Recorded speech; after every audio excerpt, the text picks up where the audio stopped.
And so in this way, I saw firsthand how important and how powerful it is to not just pray on the periphery, on the edges of things that are happening, or almost say, hey, God, here's what I'm doing, help me out, right?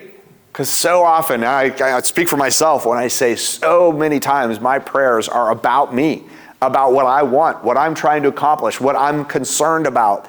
And that is not what Nehemiah showed us here, and that is not the way God works, and we all know that.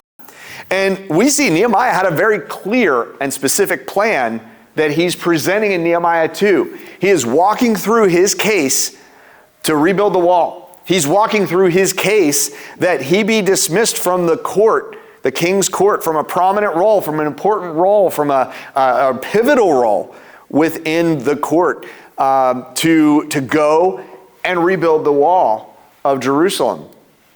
He makes a bold request.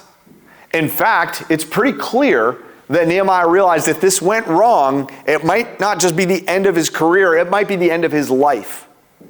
You didn't take lightly going to the king or asking the king for something. But he asked for specific things.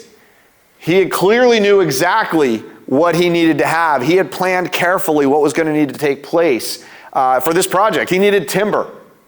He needed letters that allowed him safe passage. He needed safe travel. His plan reflected trust and preparation. He clearly knew how to format a plan that was going to show the king that he had thought this through and that he knew what was needed.